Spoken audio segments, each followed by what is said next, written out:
closet, walled cities, past lives in boxes. Music comes up till it's seeped from my skin.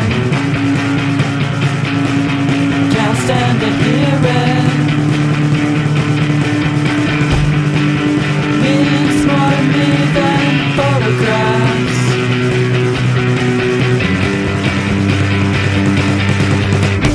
Pictures of backyard and northern sunsets are all that exist in my mind. Freshly cut lawns and daytime sprinklers, spiderwebs on a grey wooden fence. I remember the comedian.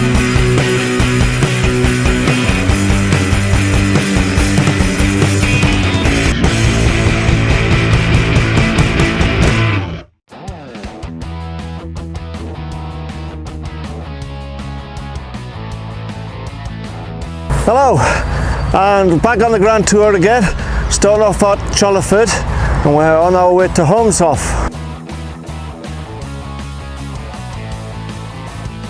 This is the Crown's Inn in Holmeshoff. This is where we finished the last walk. Obviously we didn't walk to here at that time, we just drove. It's a very good pub, it's got very good food, good selection of real ale, worth checking out. The original village of Holmeshoff was located at Houghton, near the castle, but it was moved in 1816 in order to expand the parkland around the castle.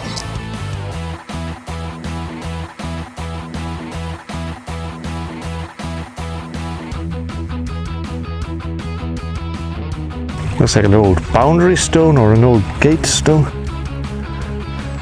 It's a bit odd being on its own like that.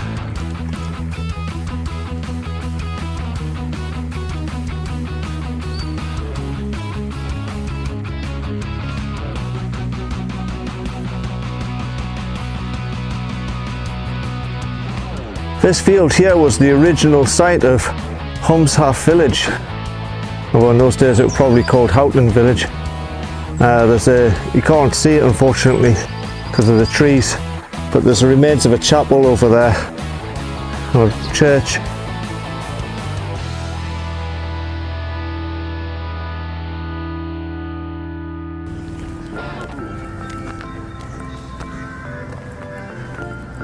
This is Houghton Castle. The original building was a country gentleman's dwelling, probably built by Ranulph de Houghton in the 13th century.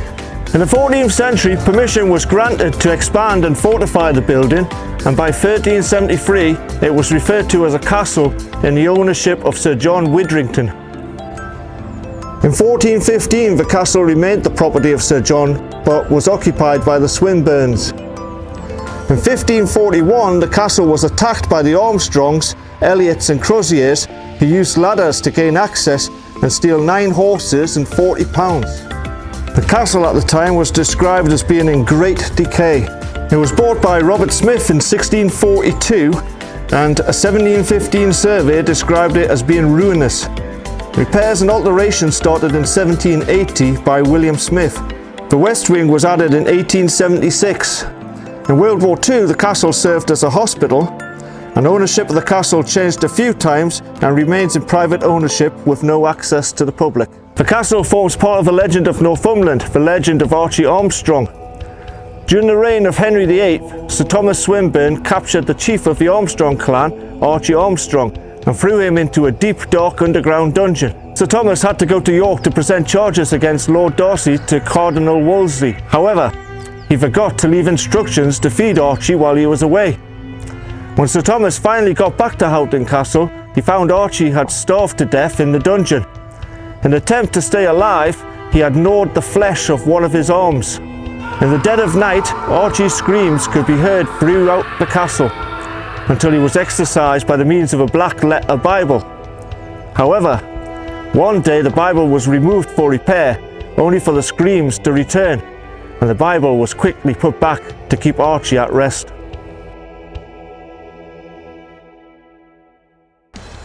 This here is Houghton Castle paper mill. It was founded in 1788 by Captain William Smith. In 1793, the mill was commissioned to print paper in order to forge French currency during the French Revolution. The idea was to devalue the currency in France. Here's an old well built into the walls of the castle. Quite cool. Manky the water like, but still cool. This 18th century garden house is one of the few examples to be found in the north. Its style wasn't very popular in its day.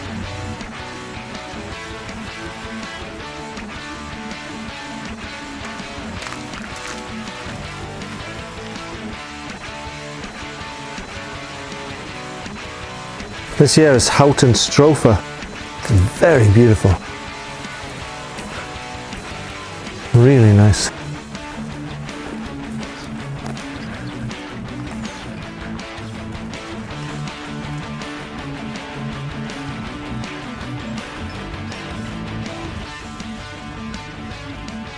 I think I've just found my ideal house.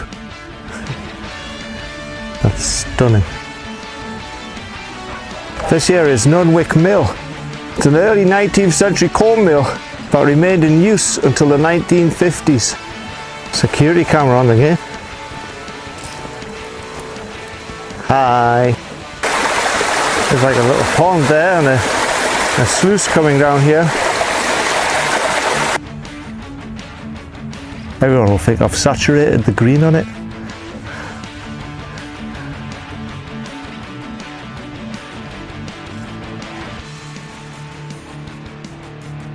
In the distance there is Nunwick Hall. It was built in the 18th century by Lancelot Allgood after he married his cousin Jane Allgood in 1738.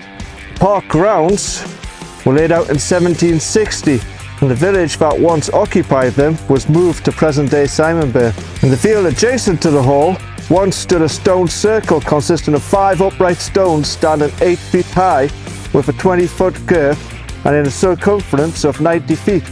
But these were removed possibly in the 19th century. The Allgoods have provided 6 high sheriffs of Northumberland since 1746. The hall remains in the Allgood family and still a private residence with no public access.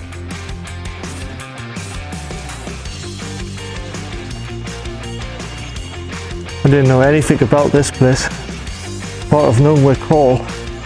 Looks like an old church, doesn't it? Or a folly. Probably a folly.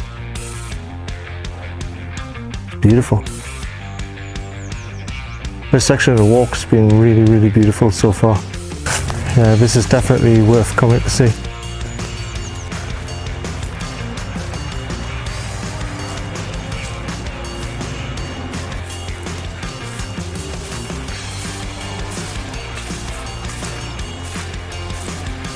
Because it's trespassing in someone's garden, like.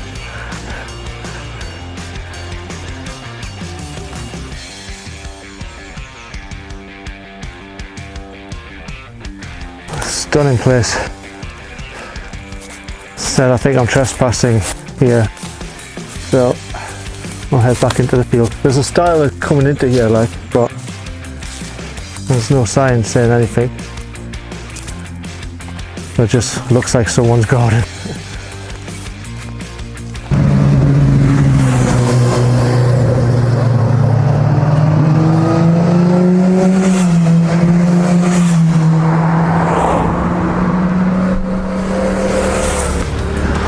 Seems to be a very popular place with the motorbikes.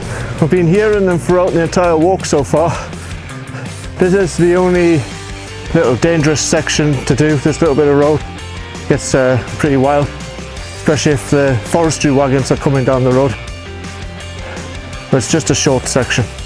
At our next stop, Simonburn, St Mungo's 13th century church. It's nice tea rooms here actually. But that bird of prey centre is miles from Hadrian's Wall. You go along there and then turn left at the next junction.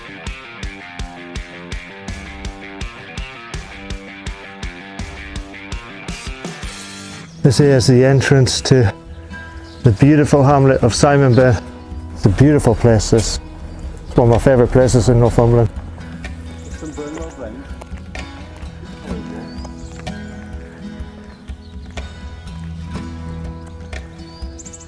I used to get stressed out as a teenager. I used to come here just to sit and relax, calm down. There's the village shop and tea room.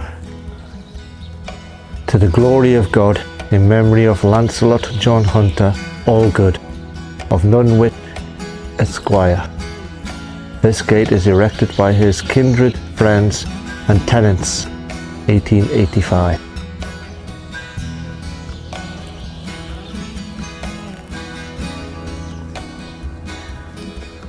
This here is St Mungo Church in Simonburn. There's been a church here since Anglo-Saxon times. However, the current church was originally a 13th century building, rebuilt in 1762. The reason why the church is big is because it was known as the Mother Church of the North Tyne. Its parish covered the entire North Tyne until 1811, 260 square miles, making it one of the largest parishes in England. The church is dedicated to St Mungo, and there's a tale that St Mungo visited the site on his travels. St Mungo was the cousin of King Oswey's of Northumberland's wife, but there is little truth in this story. The church was dedicated to St Simon and Simonburn until at least 1866, and the nearby St Mungo's Well was originally called Mugger's Well. By 1896, the church and well had become dedicated to St Mungo, patron saint of Glasgow. So we've come down to the stream at Simonburn, and we're looking for the well, but this is the place where I found that ancient bead and the yellow ochre. I found this strange thing.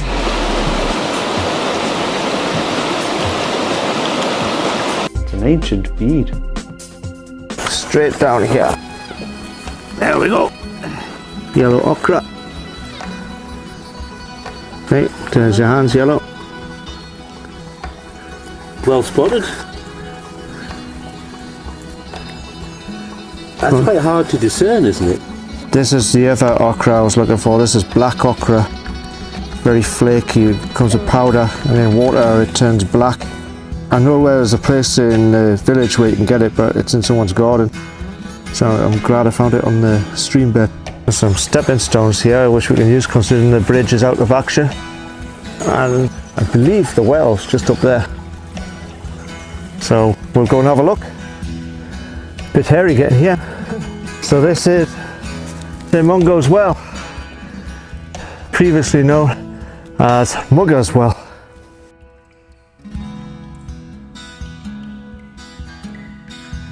Be careful.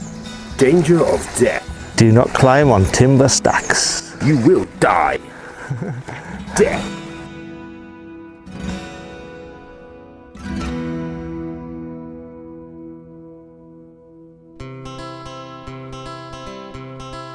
Behind me are the remains of Simonburn Castle. This was originally a 13th century tower house built on an older Mott and Bailey site that was once in the possession of Henry Graham. It passed to Adam Swinburne in 1293, and by 1415 it was in the possession of the Heron family and was still standing as a 4-storey tower in good repair in 1541. It was eventually abandoned in the 17th century in favour of Chipchase Castle, which we'll visit in the next section. It rapidly fell into disrepair as it was looted by treasure hunters, but was partially rebuilt as a folly for Nunwich Hall in 1766 before collapsing into the state we find today.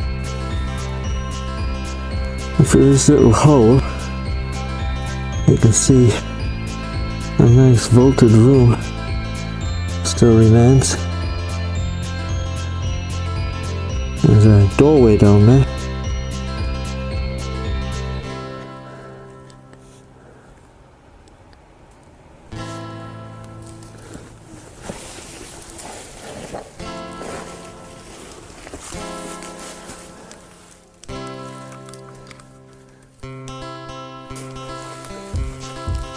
Looks as though it's blocked off.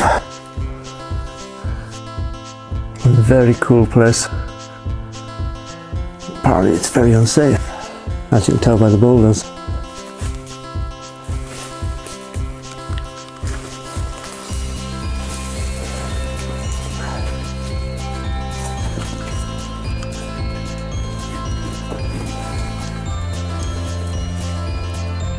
Ah, it's just a little chute.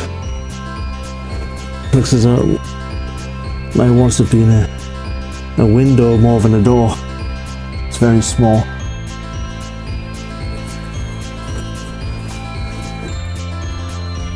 It's like a chimney almost, isn't it?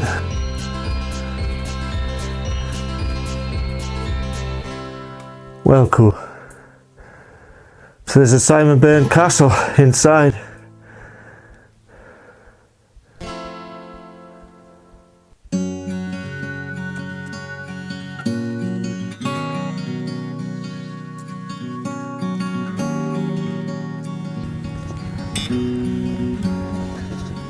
Oh, look at this guy.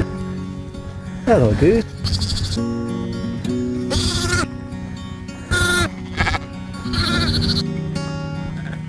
Not only is it a beautiful day, but it's a lovely time of year to come for a walk in the spring. It's really nice here. This beautiful little house is called Fenwick Field. That's absolutely stunning. Wouldn't like to live here in the winter though, but on a day like this, absolutely amazing. What do you reckon, Neil? Oh, thank you, Nick. Would you fancy living in here? I would, yeah. For like a country retreat. Maybe 2 months of the year. Be lovely. Ah, on a nice day it must be lovely living here, like. So we've just had a little bit of a chat there with the lady who owns this farm. Very, very nice lady. Very friendly. Yeah, very friendly. Giving us advice on the directions and making sure we're on the right route and stuff. And she's off to church. Way over there, looks on the horizon are the crags, Ravensheugh Crags by the looks of it.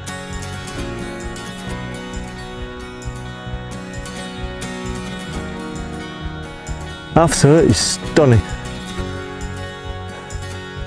The sandstone way goes that way. That's quite a rough track for them to follow. This here is Goatstone's farm. We were talking to the lady who lives here. We have to go around the wood and then we're looking for the Goatstones. See, we're still on the sandstone way. Apparently it's a mountain bike route. I was wondering, like, you'll not be able to get like a road cycle across there. We kind of hug the crags, we kind of go that direction. Okay, in this field there's lots of megalithic rock art. So basically we're looking for any large boulder to have a look to see if there's any art on it. Hard to say that, isn't it? See, the trouble is you don't know whether it's weathering or whether it's carving. You see, these look like carved grooves to me. That doesn't look like weathering. You would expect the weathering to be more on the top.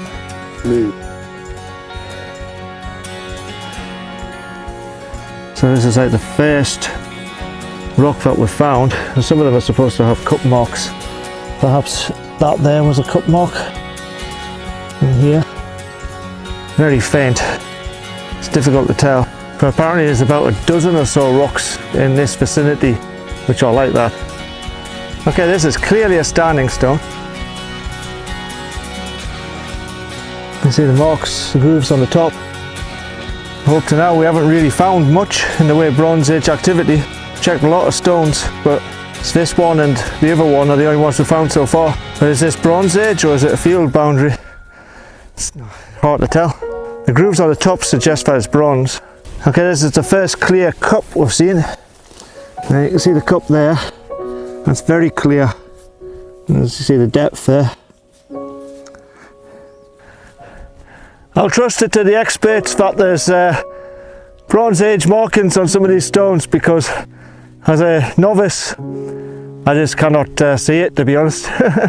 Other than that one very clear cup and that standing stone.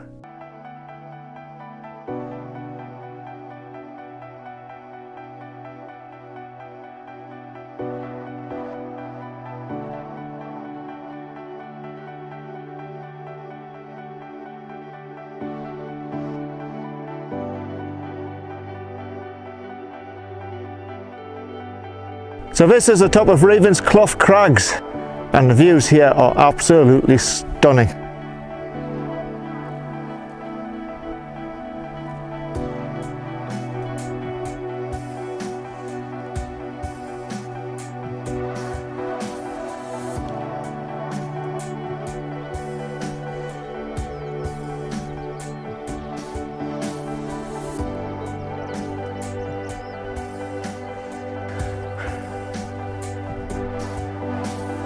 We might not have found the rock art, but it's worth coming here just for the views. Really, really beautiful.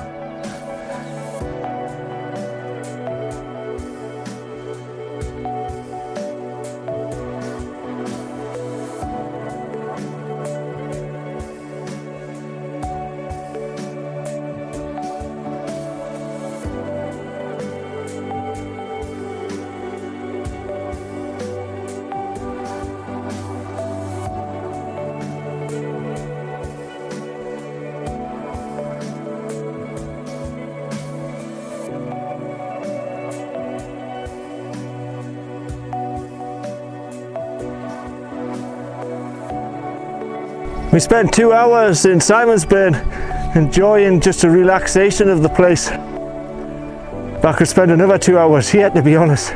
Unfortunately, we have to keep moving or we're going to lose the light.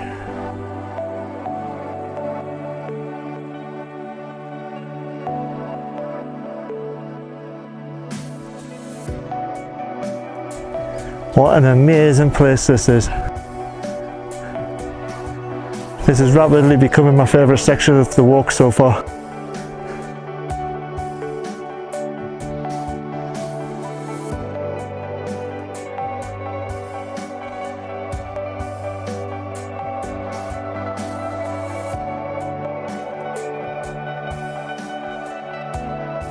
I'm busy looking for the goat stones. Should be like a very small 4-post stone circle, but I honestly can't see it.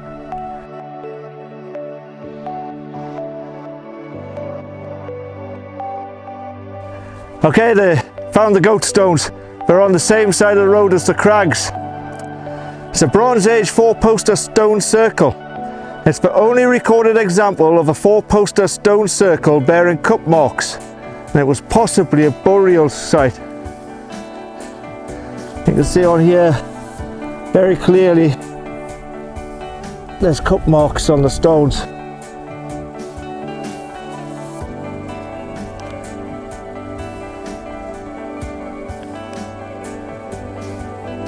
Very cool. I wonder if it was a burial site or not. As we're leaving the crags, we come across this stone. It's clearly standing. Is it Bronze Age or is it a marker? You can see it's got grooves carved into it. Difficult to tell. There's the crags. Absolutely stunning place at the top of there. There's another stone. Again, is it a boundary stone or is it Bronze Age?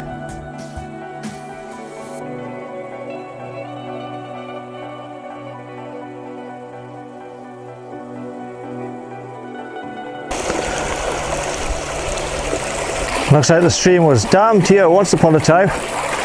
This little one seems to have lost its mother. After the goat stones, we joined the Reaver's Way, so we're heading into Wark via the Reaver's Way now.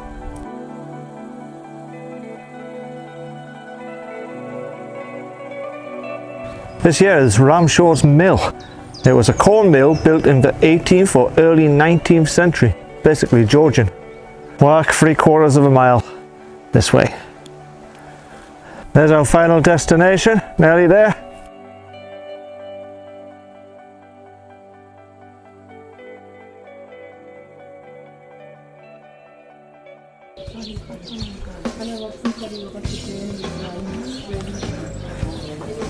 So we've reached our destination. Pub.